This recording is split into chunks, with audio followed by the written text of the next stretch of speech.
Dear listeners, please don't forget to subscribe and hit the like button, it is very important for me. Let's dive into the story. I guess I shouldn't have been snooping. I thought I was just being a bit insensitive, invading my wife's privacy. I had the best of intentions, at least that's what I told myself when I found her diaries. I thought if I read a little bit of them I would learn some secret desire she had.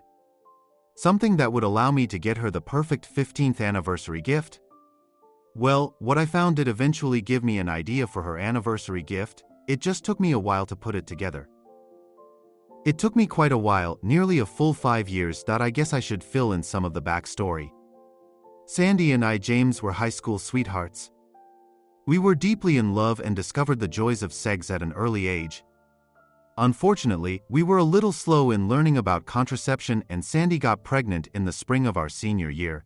Our parents were not happy with us and took us out of town to be married in a very quiet civil service attended by the 4 parents and the 2 of us. Even though we were both 18, if the school had found out, we both would have been expelled, so we hid the pregnancy until graduation. Not the most fantastic beginning for a marriage, but we were excited about the baby. Make that babies, yes, with an ES, twins, 1 of each. Luckily, Sandy's father was able to get me a job on his construction crew, so I was able to modestly provide for my new wife and children. In time, I became a crew leader, which gave us enough money to afford a nice house in a working-class neighborhood. I worked long hours and Sandy spent all her time caring for our children. We didn't have much time to ourselves. Our social life was limited to kid functions, except for the occasional times our parents took the kids overnight. We had busy lives, but we maintained a reasonably active sex life. I took classes during the slower winter months and eventually earned an associate's degree in business management. When the kids entered middle school, I was promoted to a regional manager position. Things got much easier for us financially and my hours became a little more regular. The only drawback was I had to travel to the home office for some manager meetings. That usually meant I was gone 3 to 4 days every other month. With the kids being older, Sandy decided to get her realtor's license and was hired by Henderson Realty, who listed several of the spec houses we built. They were a large firm and Sandy did showings for them. She didn't make a lot of money, but she enjoyed the work, even though it meant she often worked odd hours. The summer before the twins were to start their freshman year of high school, Sandy and I were approaching our 15th wedding anniversary. I had been saving money to do something special for her, but just couldn't think of anything special to get her. One Saturday afternoon, the kids were gone and Sandy had a showing, so I was home alone.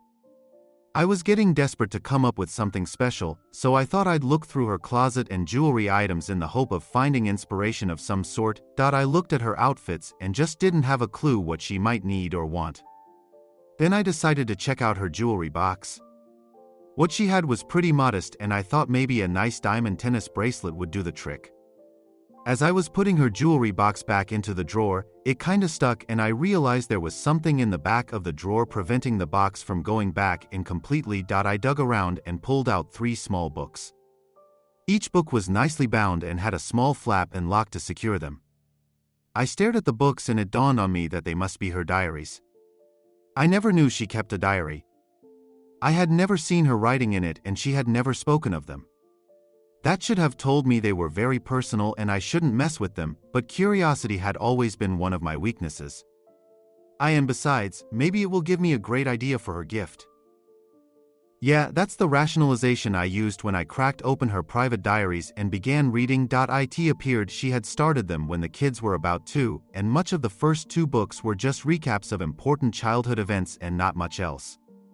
The 3rd book was much more recent and talked of her struggles to pass her realtor's exam and landing the job with Henderson.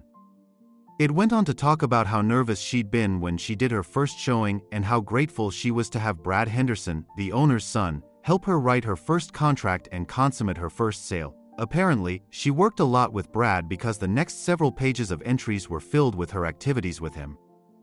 One particular entry caused me to pause. Sandy had written a detailed description of young Mr. Henderson. From her writings I learned he was 24, so nearly 10 years younger than me, tall and very well built, with delicious deep blue eyes and a smile that could melt a girl's panties. What the duck?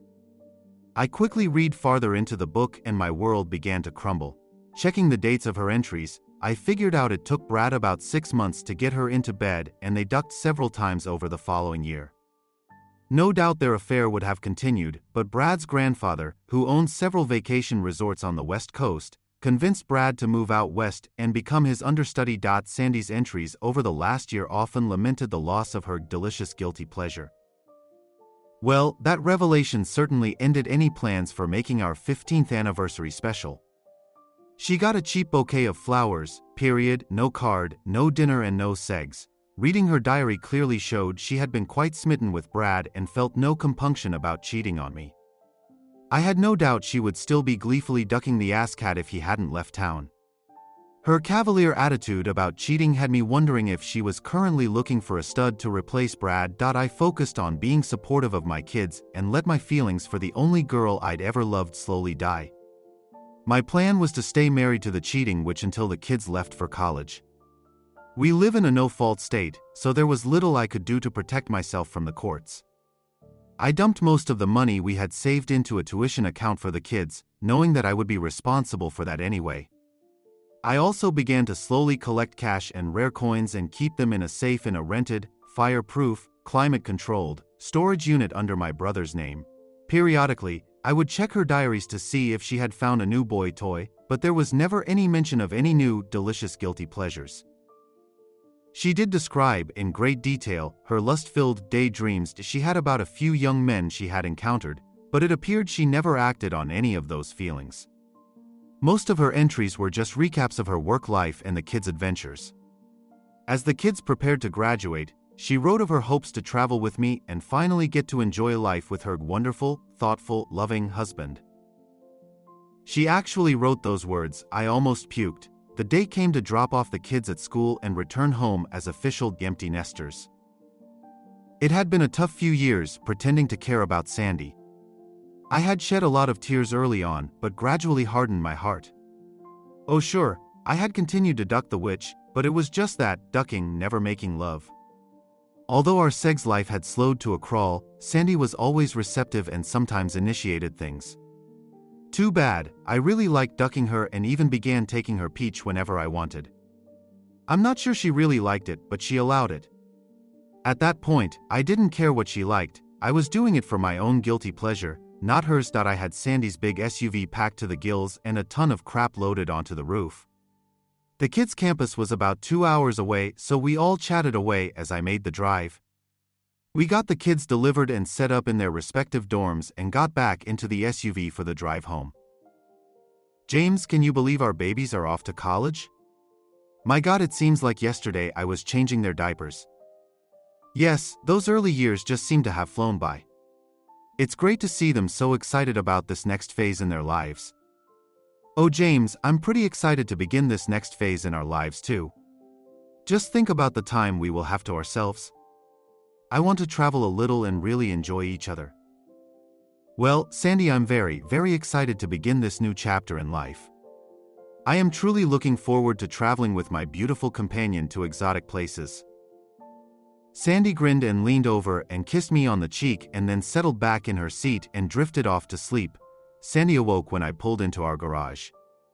Oh my, I must have conked out on you there. I can't believe we're home. Yep, you're home, I said as I got out of the car and opened the rear hatch and reached for my 2 suitcases. Sandy frowned at me and said, "Go sheep, did they forget some of their stuff?" Just then a small SUV pulled into our driveway and an attractive young lady got out and waved to me before opening the rear hatch of her car. "Nope, these are my bags," I said as I hefted the bags and carried them to the other vehicle. I stored the bags and kissed the young lady as Sandy stood gaping at us. Sandy, I'm sure you remember Caroline from my office. She is here to pick me up. We will be back in about 3 weeks. 3 weeks? James, what the hell are you talking about? You never said anything about any business trips. How can you just spring this on me like this? Caroline stepped up to Sandy and handed her a large envelope. I said, "Those are the divorce papers. I suggest you have an attorney review them. I think I have been fair, but still, you should get an attorney." Divorce? What the hell do you mean divorce? James, what's this all about? Is this some kind of sick joke? It's no joke. Caroline and I are leaving for a 2-week cruise and a week stay at a very romantic island resort. The hell you are? Have you lost your ducking mind? We're married, you can't be running off with this bimbo.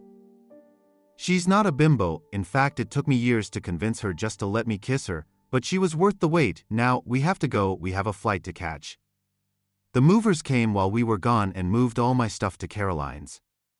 I've taken half of our cash and my lawyer will answer any questions you may have. James, please, how can you do this? How can you just leave me? We've had almost 20 years together, doesn't that mean anything to you? She sobbed, tears streaming down her face. Yes, Sandy, it does. I loved you with all my heart for 15 years. I gave you all I had to give, but it just wasn't enough for you. You just had to have your delicious guilty pleasures. Recognition burst onto her face as her hand flew up to her mouth. My diaries. You read my diaries. Oh my God. Oh my God. James, please, it was a mistake. Please, baby, don't do this. Please, I love you. Please, James. I turned to Caroline and kissed her sweet lips, then looked back at my soon-to-be ex-wife.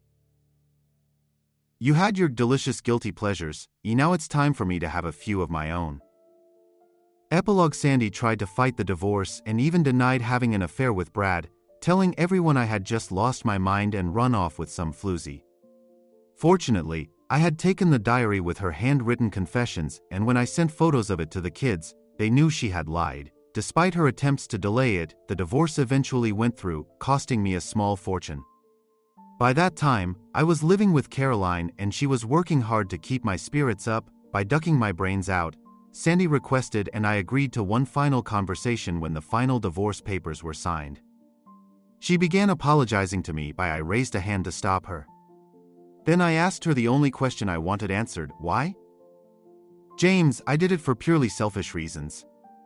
I was flattered some handsome young hunk wanted me and I was positive you'd never find out. I never had any feelings for Brad except lust. It was just the whole forbidden fruit thing. He was only the second man I'd ever experienced. The cheating was so naughty and so exciting. I was so caught up in my own pleasures, I never thought about the consequences of getting caught and of hurting you. I'm so embarrassed by what I did and so devastated by what it has cost me. I hope someday you will be able to forgive me. Sandy, you gave me 15 good years and 2 great kids, for that I will always love you. The last few years of our marriage were the worst of my entire life and for that I will always hate you. Given time, I assume I will eventually work out that conflict and maybe be able to forgive you, but don't hold your breath. I stood and walked out of the conference room. I could hear Sandy sobbing as I left. By the time the kids graduated, I had worked through the pain of her betrayal, thanks mostly to the efforts of my bride, Caroline. We threw a big graduation party for the kids and Sandy came with her new boyfriend. He seemed like a good guy and I told Sandy I was happy to see she had moved on. Then I hugged her and told her I had forgiven her. She burst into tears and rushed to the restroom. Caroline, who had heard everything, wrapped an arm around me and said, "That was a nice thing for you to do, just don't even think about giving her any new guilty pleasures." I laughed and squeezed my bride. "Don't worry, beautiful, your pleasures are the only ones I'm interested in." And that's a wrap. Thanks for hanging out with us here today. To catch more awesome narrations, hit that subscribe button, drop a thumbs up, and comment your favorite part.